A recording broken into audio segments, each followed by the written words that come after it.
Jason Chandler sat on the couch, fixated on his phone until Karen, his wife of nearly 10 years, called with unsettling news. Earlier, a private investigator had revealed Karen's deceit. She and her lover were en route to Honolulu, contrary to her claims. Jason pondered his naivety, having devoted a decade to their relationship now shattered by her lies. Taking a gulp of coffee, he reclined, reflecting on their history. They met in college 13 years prior, both pursuing business degrees. Their romance blossomed, leading to marriage.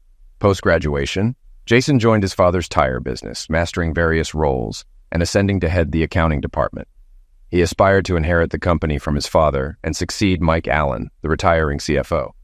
After marrying, Karen pursued a career as a realtor, excelling even during tough market times. They lived comfortably, with a nice house and new cars, seemingly secure in their marriage. Though they were childless, he saw it as a blessing. Initially, Karen mentioned fertility issues, opting for tubal ligation. Despite suggesting adoption, she declined. Recently, her increased social outings sparked his suspicion, especially her late returns home. Despite expressing his concerns, she dismissed them, attributing her absences to work stress. "What were you doing out so late?" he inquired as she returned home one night, looking disheveled with a scent of cigarettes clinging to her clothes. "Just hanging out, having a few drinks," she replied defensively. "It's my business, Jace. I can take care of myself." Jason was taken aback by her tone, a departure from her usual demeanor. Seeing his reaction, she softened. "I'm sorry, Jace," she apologized. "It's just work stress getting to me." "You've handled market pressures before without this," he pointed out. "What's changed?" "It's tougher than ever out there," she explained. "Competition's fierce and the pressure's relentless." "I get it, but don't take it out on me," he reassured her. "I'm on your side." She hugged him, expressing regret. "You're right, dear, I'm sorry." "Agreed, but please freshen up," he requested. "You reek of smoke." "Apologies, it was smoky at the club," she conceded, heading for a shower. He was already asleep when she joined him in bed. Over time, their closeness dwindled from several times a week to barely once a fortnight. Her interest in his life waned, and he noticed her blatant lies, like the day she claimed to be at the office when she wasn't. He refrained from confronting her, sensing her potential explosive reaction. He pondered how many more lies she might have told. Lying awake beside her, he gazed at her, his worry evident. "What's on your mind, Jace?" she inquired. "I'm worried," he admitted. "About what?" she probed. "Us," he confessed. "It feels like we're growing apart. Do you still love me?" "Of course, sweetheart," she reassured, embracing him. "You know that, right?" I honestly don't know," he confessed. "It's been a while since you said it, and our closeness has dwindled. You're out more than you're home." "I'm sorry," she apologized. "Work's been overwhelming. I do love you. Please trust me." "Can you show me more?" he requested. "Of course, baby," she affirmed, kissing him. They made love that night, soothing Jason's worries temporarily, but concerns lingered. A month passed and the cycle repeated. Jason began to suspect something deeper. One day, his friend Ron asked to meet urgently. "Sure, let's grab a beer," Jason agreed. "I can't explain over the phone," Ron insisted. They met at the bar, and Ron dropped a bombshell. "I saw your wife today," Ron disclosed. "Yeah? She's in real estate, showing houses," Jason shrugged. "I'm certain," Ron affirmed, "but I never knew real estate involved such closeness." "Seriously?" Jason exclaimed. "You must be kidding." "I wish I were," Ron sighed. "I saw Karen with another man holding hands and kissing. It wasn't innocent." "That can't be right," Jason protested. "Are you sure it was Karen?" Ron showed him a photo, confirming his suspicions. "Damn," Jason muttered, asking for a copy of the picture. "Sure thing," Ron agreed, sending it over. "What's your plan?" "I'm at a loss," Jason admitted. "This blindsided me." "My friend's a PI," Ron offered. "Want me to connect you?" "Please do," Jason requested. "I need answers."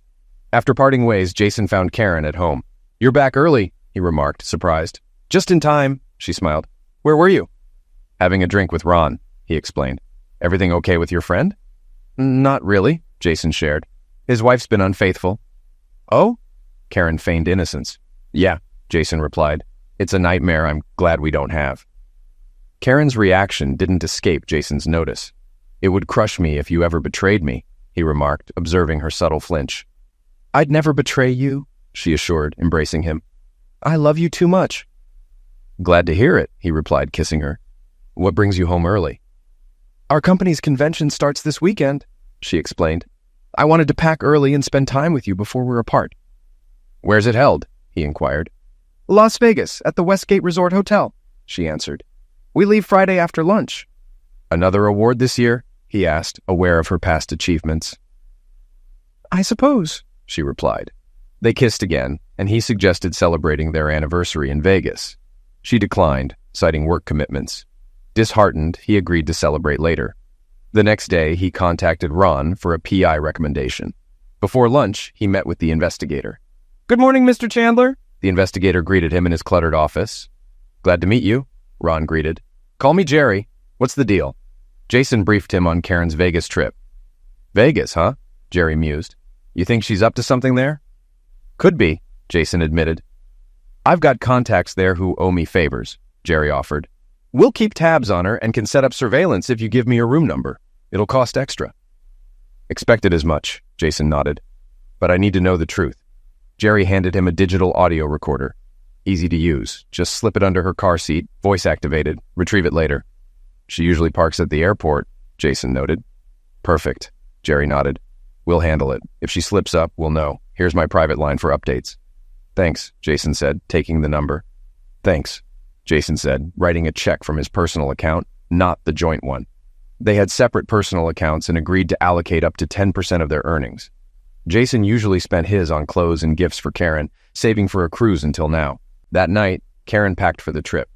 Jason offered to help, noticing her excessive luggage.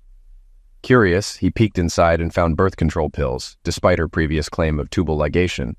He photographed her belongings, noting club attire and revealing bikinis, including an open micro bikini he'd never seen her wear. He discreetly placed an audio recorder in her car and ensured it was activated before locking up.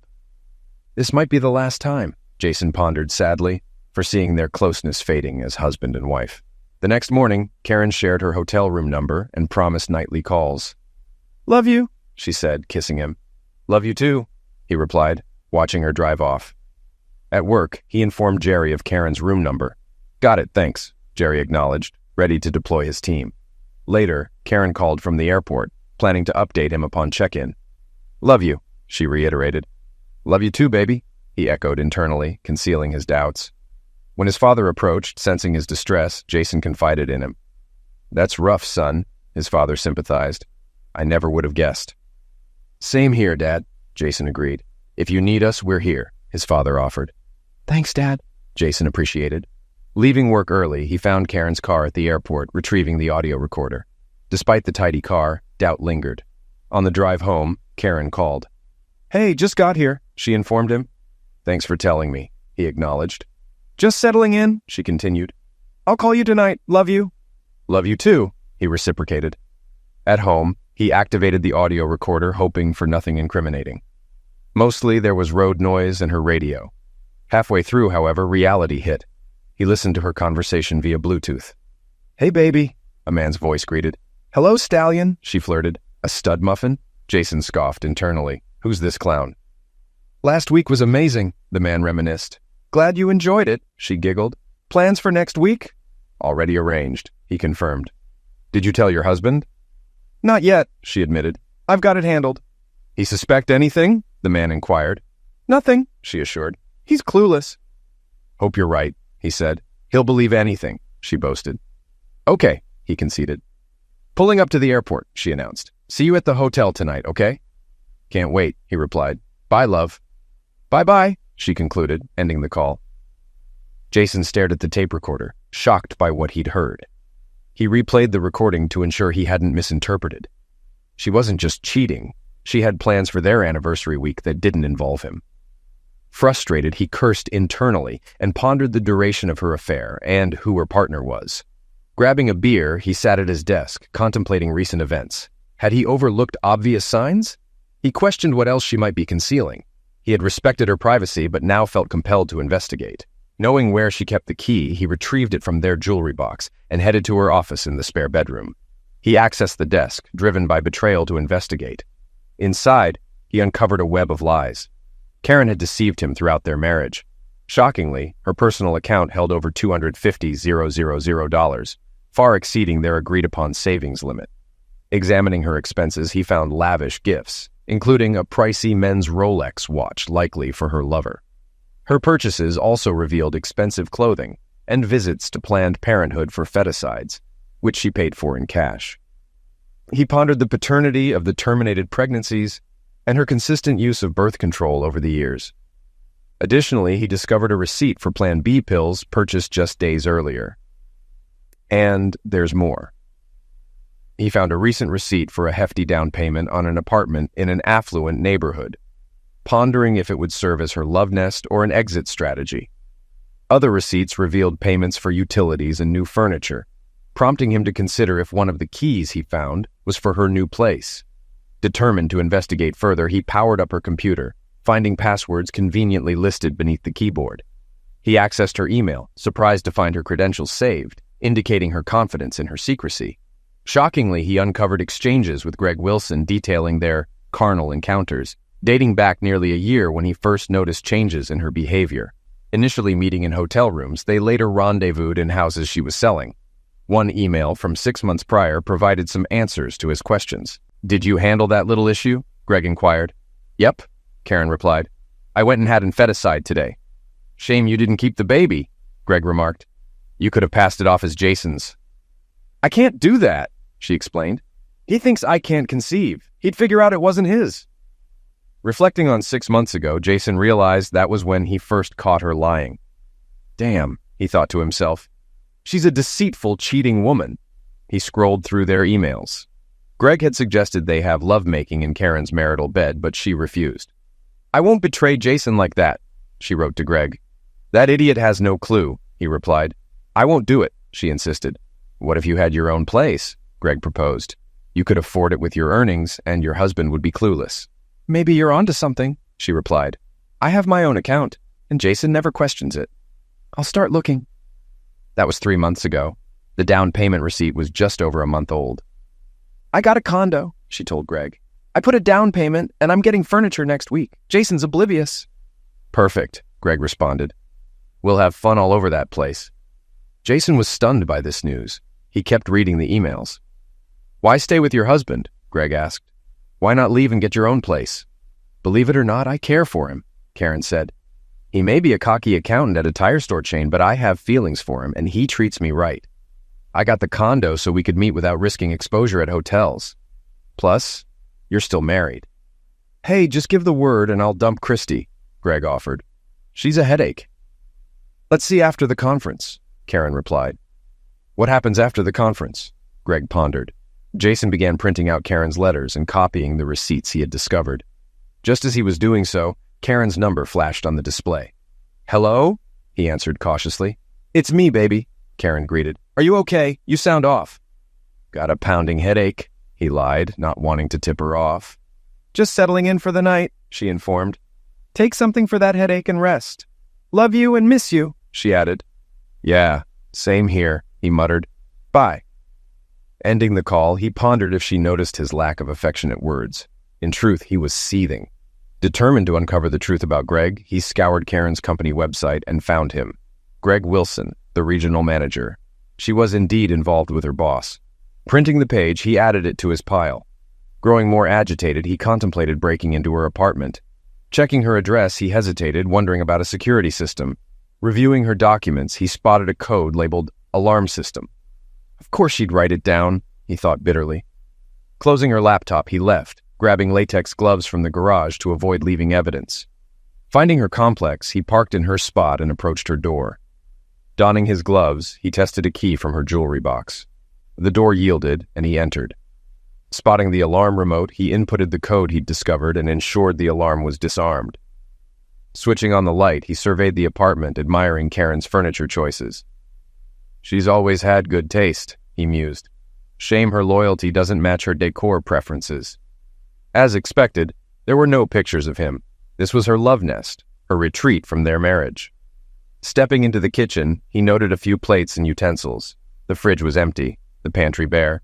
Surprisingly, the house was fully furnished, adorned with flower portraits, and boasted a large flat-screen TV. Entering the bedroom, he found it likewise furnished, with lace curtains cascading elegantly over the windows, just above the electric heater, an apparent fire hazard. Opening drawers, he discovered unfamiliar underwear and suspected Greg's presence from men's undergarments.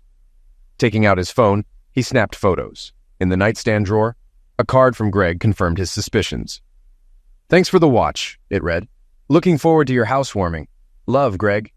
Anger surged. He imagined confronting Greg. More clothing, both male and female, filled the dressing room. In the master bathroom, he noticed 2 toothbrushes by the sink and his and hers towels next to the shower. He grabbed his phone, snapping a few more photos. In the second bedroom, a small desk and chair were the only furnishings. A network cable lay on the desk, likely for her laptop. Amid the letters addressed to her, all from utility companies, he ensured her name and address were visible in the pictures. Lace curtains, like those in the bedroom, covered the windows here, also draping over the electric heater. He noted several potential fire hazards, including the absence of smoke detectors in the bedrooms and the aged one in the kitchen. He wondered if it even had a battery. Confirming everything was as he found it, he switched off the lights, activated the security system, and departed, double-checking the locked door. Returning to his car, he pondered his next steps. Divorce was inevitable. He couldn't trust her again, even if she severed ties with her lover and relinquished the apartment. Aware men often fare poorly in such situations, he hoped her higher income would spare him alimony. Consulting a lawyer seemed wise before proceeding. He also hoped her sole ownership of the apartment meant he wouldn't have to surrender their home or divide its sale proceeds. He felt she had abandoned him by purchasing the apartment secretly. With no children, custody and support were non-issues, but he wanted retribution for their betrayal. Violence was out of the question. He had no desire for jail time.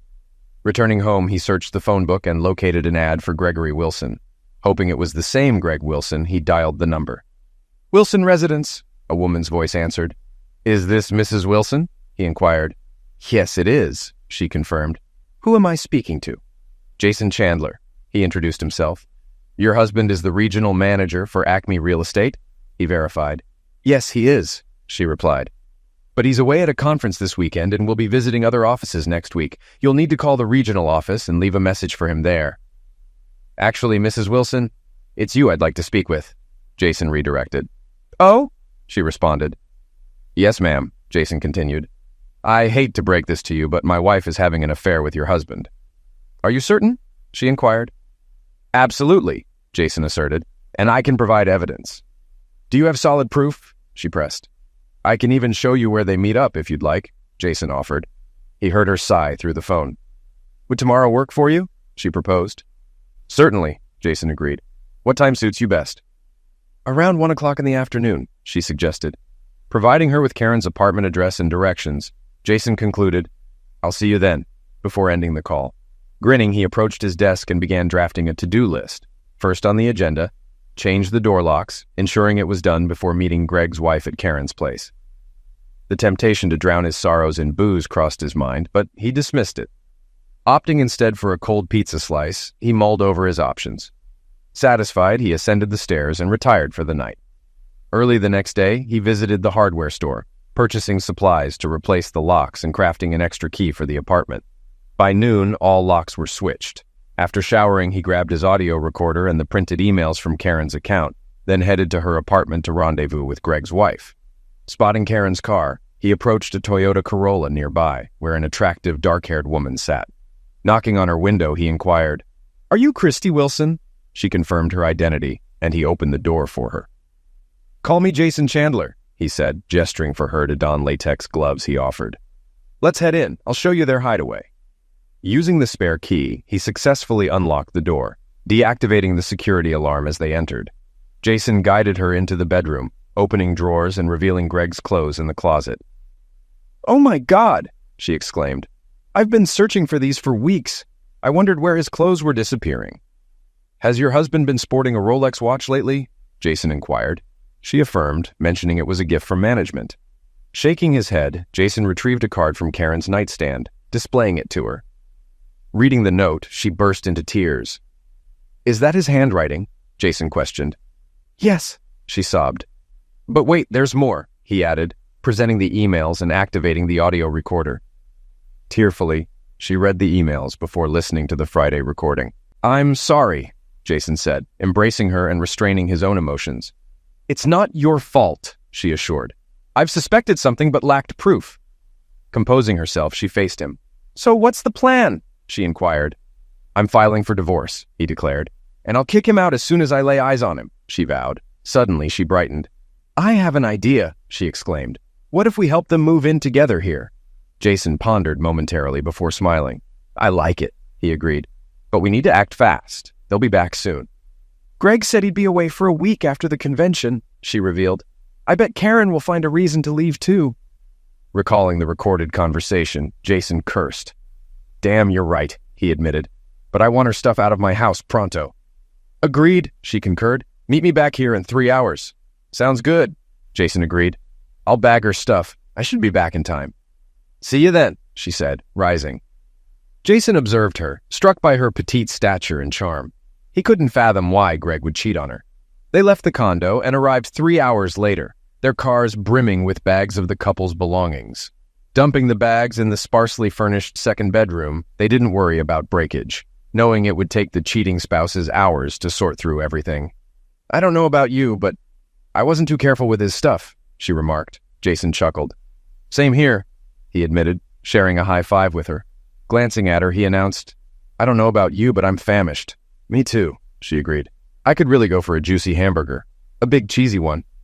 Sounds perfect, he replied. I know just the spot. Care to join me? My treat. Lead the way, she replied. Heading towards the bar he frequented with Ron, she followed. Upon parking, Christy eyed the building skeptically. A bar? She questioned. Trust me, he assured. They serve the best burgers here. You'll love it. Okay, she acquiesced. But I hope you're not planning to ply me with booze and take advantage. Chuckling, he reassured her. As tempting as that sounds, I wouldn't do that, he quipped. Darn, she joked, laughing. Inside, they ordered beers, burgers, and fries, exchanging stories about their failed marriages over the meal. Their narratives shared similarities, meeting in college, quick marriages, but diverging desires regarding children. He inquired if she was a CPA, to which she replied negatively, expressing hopes of pursuing it someday. Jason shared his professional background, mentioning opportunities in his field. Maybe we can help each other out if you give me your resume, he suggested. I can certainly do that, Mr. Chandler, she responded, taking a bite of her burger. His cell phone interrupted the moment with Karen's caller ID flashing. Answering in a neutral tone, he greeted, Hello? Karen's voice, slurred from booze, came through. Hey, baby, she chirped. What are you up to? Just grabbing a burger at the bar, he replied. What's going on with you? Guess what? She blurted out. I won the Best Salesman Award, she announced before he could respond. Congratulations, he said flatly. Yes, and they want me to stay in Vegas next week to work with their agents, she continued, fabricating. He already knew it was a lie. That's great news, he feigned enthusiasm. What about our anniversary this Wednesday? He reminded her. I know, and I'm sorry, she apologized. Maybe we can celebrate next weekend. No worries, he assured. I understand your work is important. I wouldn't want you to miss a big opportunity. What's that supposed to mean? She queried. Nothing, he brushed it off. Just that our 10-year anniversary only happens once. But I know your job matters to you. Don't stress about it. Yes, work matters. But I thought you'd be happy for me, she sighed. I am, he insisted. Go work with your agents. I'll be fine. I love you, she affirmed. Good, he replied. Me too. Bye. Ending the call, he turned to Christy. That's that, he informed her. She shook her head sympathetically. She picked Greg over your anniversary, she remarked, placing a comforting hand on his. He fought back tears. A man he barely knew showed more concern than his own wife. What a disappointment. I'm sorry, she offered. Thanks, he managed, attempting a smile. He retrieved Jerry's card and dialed his private number. Jerry, he greeted when the older man picked up. Jason Chandler here. Just spoke to Karen and she claims she'll be in Vegas for another week. And you don't buy it? Jerry inquired. Not for a second, Jason confirmed. I was just working on your report, but I'll have my guys surveil them and see what unfolds, Jerry continued. We can proceed. The conference wrapped up a couple of hours ago and they're apparently enjoying themselves. Most attendees will be heading home tomorrow. Oh, and your wife and her lover spent last night together. I've got footage you might want to see. I'll email it to you, included in my report. That'd be great, Jerry, Jason acknowledged. Thanks. Ending the call, he turned to Christy. Tomorrow, we'll get to the bottom of this. he stated. My PI caught those two lovebirds spending the night together. He's sending over some video footage. Would you care to watch it with me? Not particularly, she admitted, but I feel like I should. Understandingly, he nodded. Well, let's head to my place, he suggested, rising. After settling the bill at the bar, they departed for his house. Once there and settled in his office, the video arrived in his email. Would you like a drink before we start? He offered. Sure, she accepted. Cola, if you have it. I'll grab 2 colas, he agreed, heading to the kitchen. Returning with cold sodas, he initiated the video, and they observed Karen and Greg engaging in various carnal acts.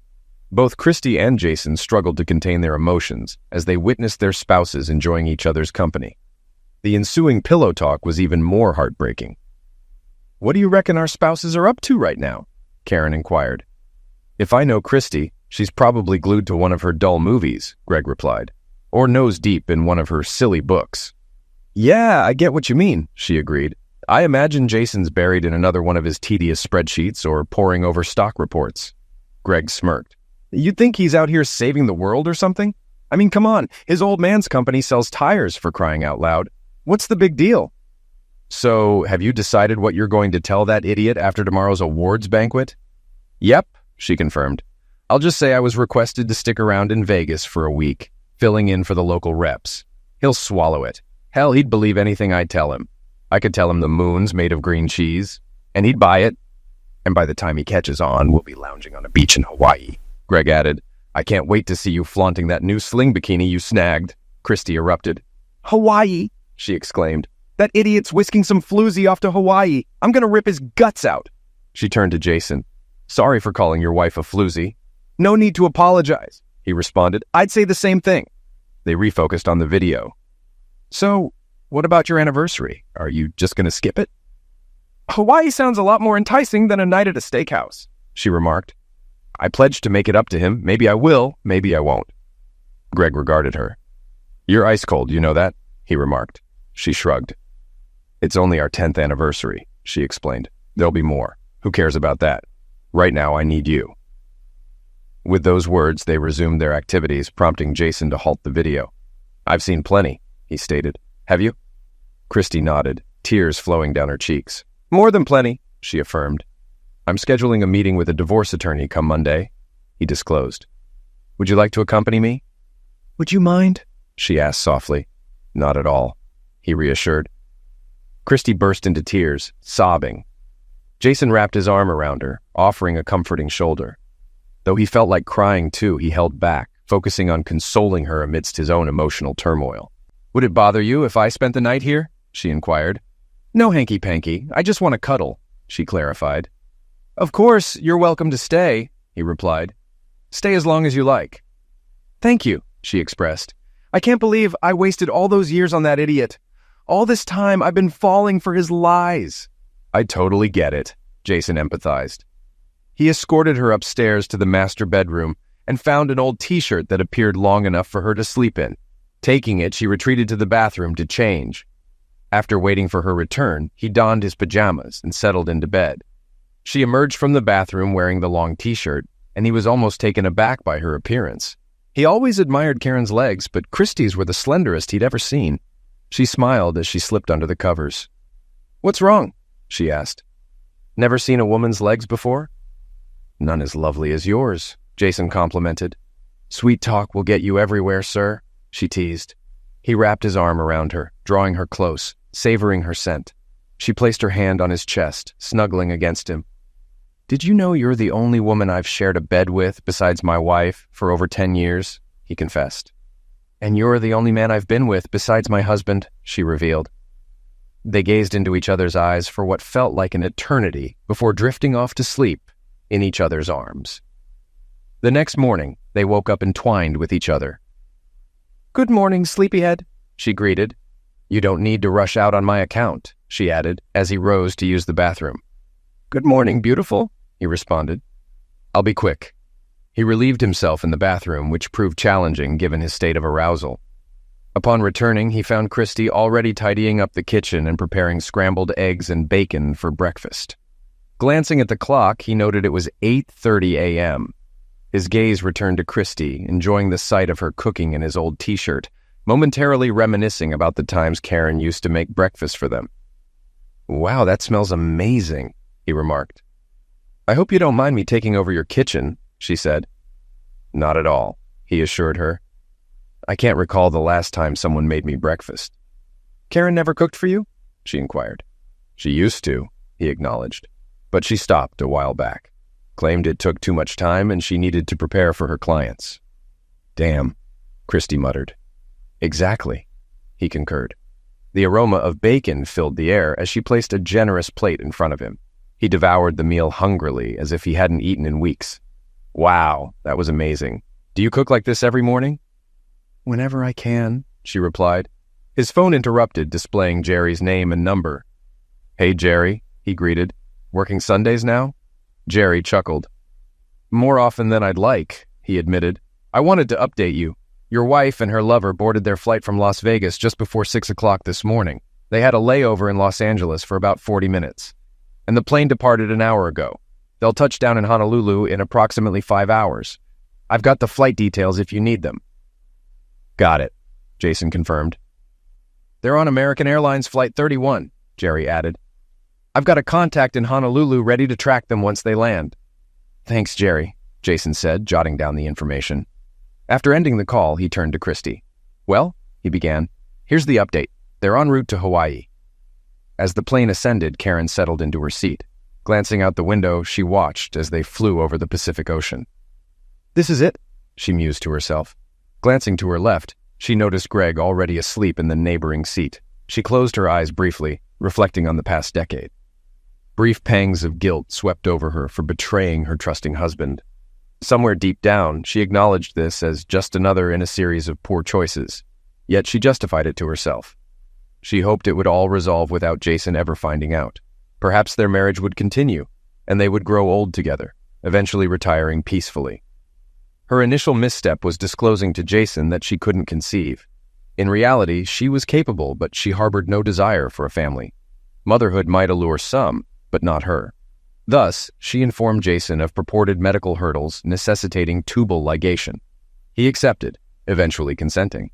However, complications with the IUD arose, compelling her to discontinue its use due to pelvic discomfort and headaches.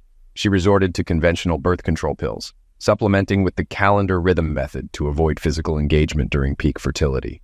Though mostly effective, she found herself pregnant twice. The first instance occurred with her husband.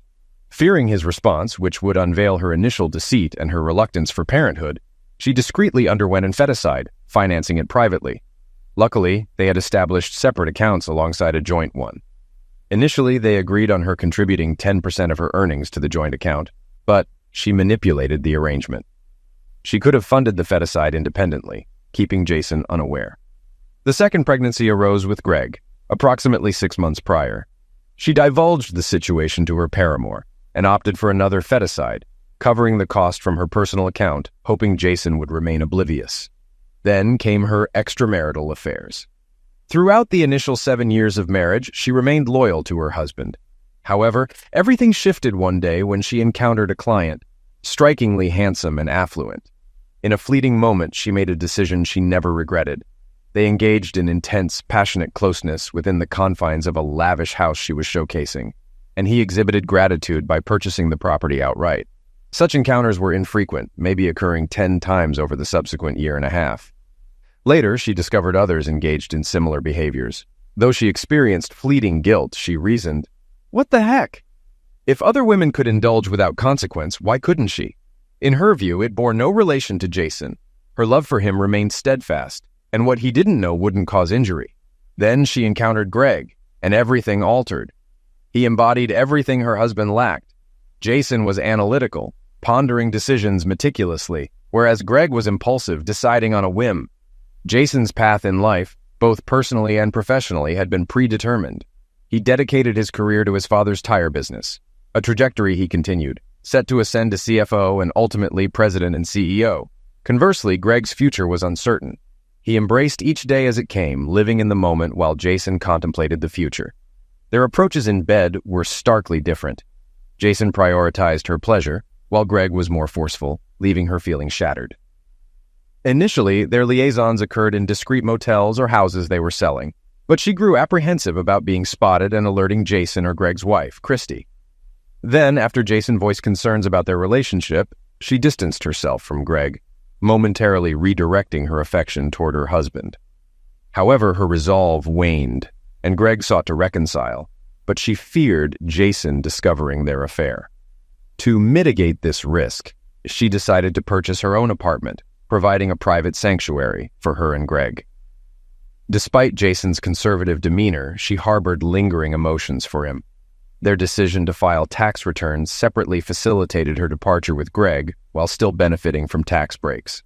It seemed like a win-win situation, or so she convinced herself. These events culminated in her plan to spend a week in Hawaii with Greg, masking her absence from the office as a vacation with her husband after their corporate meeting. Simultaneously, Greg informed his wife of his upcoming travels, a routine occurrence. She deceived Jason, claiming a week-long trip to Vegas, confident that he would believe her every word. Although she regretted missing their 10th wedding anniversary, she vowed to compensate upon her return, ensuring her secret remained intact. She grinned as she gazed at the azure water beneath them, thoughts drifting to Hawaii. Greg had purchased a daring open bikini for their trip, eager to watch her undress and indulge in beachside self-pleasure. The notion stirred arousal between her thighs, tempting her to succumb to the urge right then and there. Contemplating a clandestine bathroom rendezvous later, she glanced at her phone, half expecting a message from Jason. His preference for calls or face-to-face communication didn't surprise her. A smirk played on her lips. A sudden shudder and change in engine pitch hinted at turbulence. As the plane dipped and the engines altered their tone, dread crept in. Glancing out the window, she realized the gravity of the situation. Panic erupted in the cabin, gravity pressing her into her seat. The sight outside confirmed their descent. "Oh God," she thought, resignation flooding her. "This is it. We're going down. I'm going to die." Oxygen masks deployed. Passengers, including Greg, screamed as flight attendants braced them for the inevitable. Tears streaming, she cast a final glance at her phone, steeling herself for one last decision. Jason and Christy wrapped up breakfast, tidying away the last of the dishes before returning to the table to strategize about their unfaithful partners. Jason admired Christy's analytical skills, feeling a newfound closeness with her that had been absent with Karen for months. As he returned to the table with a fresh cup of coffee, his phone buzzed, displaying Karen's name and number. Putting it on speaker, he answered, greeted by Karen's panicked voice amidst background clamor and distant shouts. "Jace!" she yelled, barely audible over the chaos.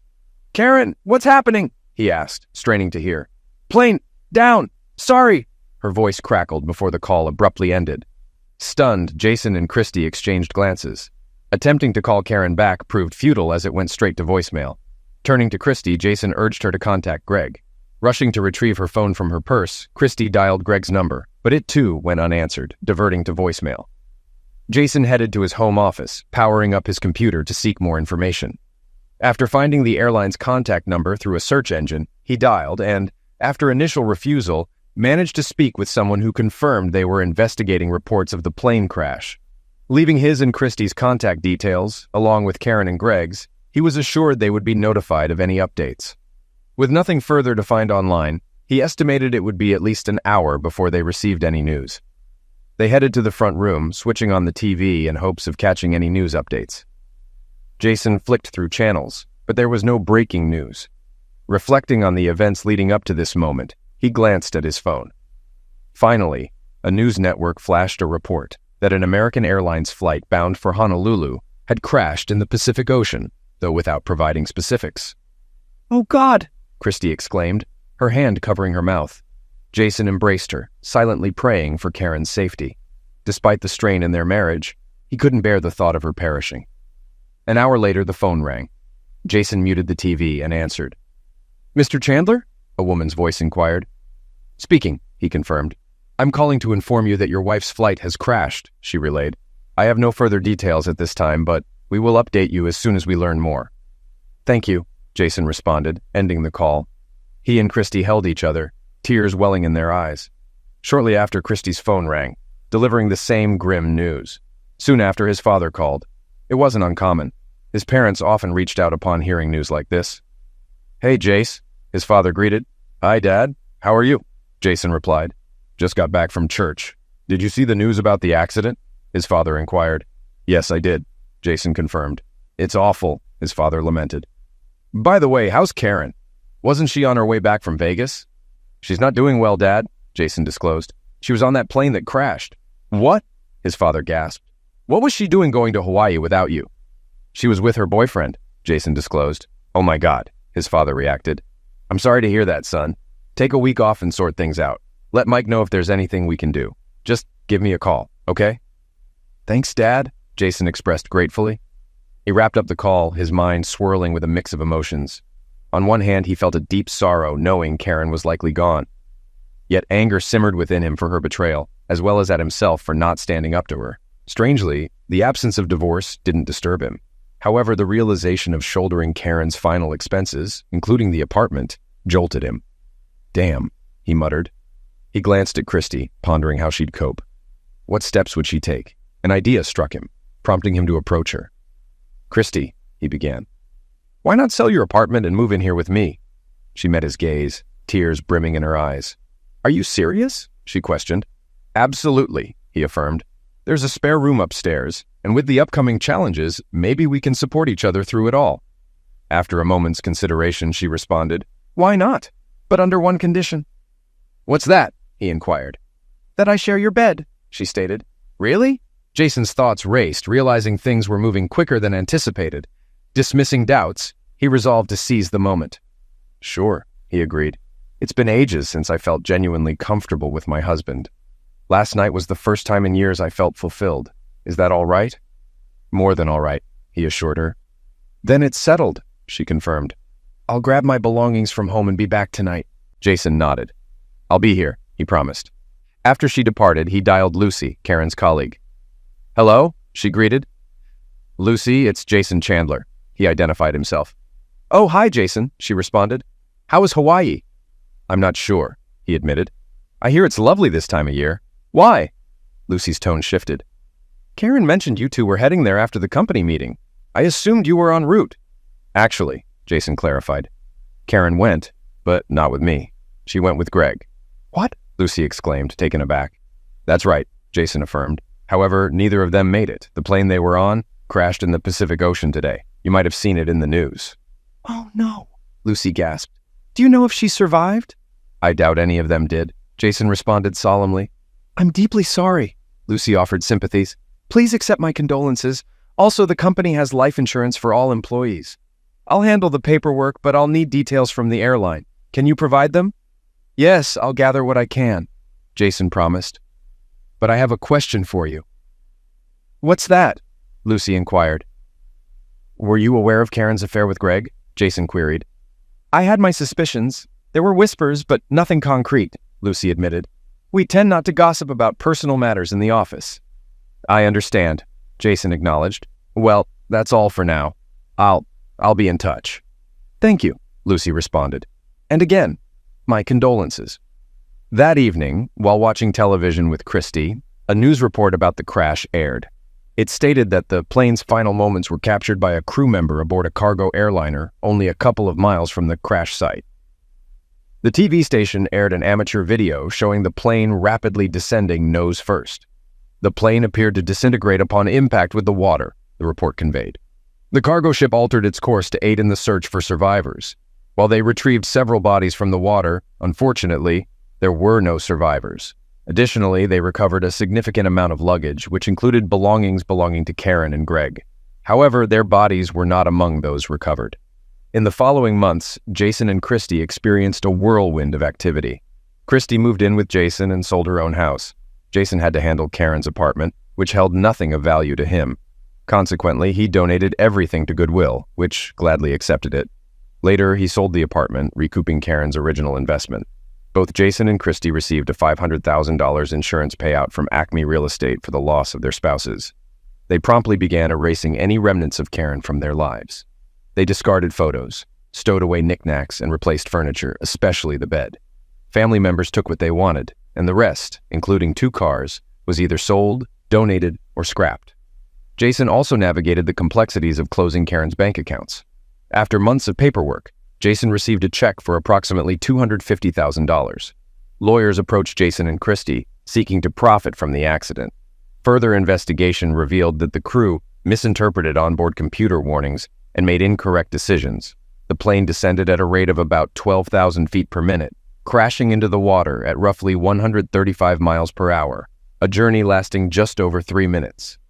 Jason imagined Karen's last moments, some spent on the phone with him, as harrowing. He believed her final act was one of regret, realizing she was hurtling towards her demise with no chance of escape. Nevertheless, Jason deemed it too little, too late. Fortunately, the airline reached a settlement with all affected families, compensating each passenger with just over $175,000. Jason and Christy received a total of over $1.6 million.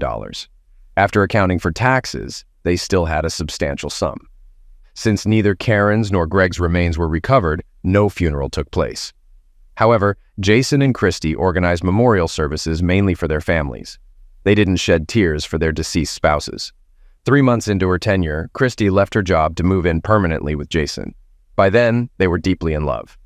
One evening, while dining at a local Texas roadhouse, Jason proposed to Christy on one knee. She joyfully accepted, eliciting applause from nearby patrons. "It's high time you made an honest woman out of me," she whispered to him. "Why?" he asked. "Because you're going to be a father," she revealed. Overwhelmed with joy, Jason showered her with kisses. "I love you more than anything," he expressed. "And I love you even more," she reciprocated. "Just one request." "What is it?" he inquired. "Please don't ask me to fly anywhere," she pleaded. Laughing, Jason embraced her tightly. "Don't worry, my dear," he assured her.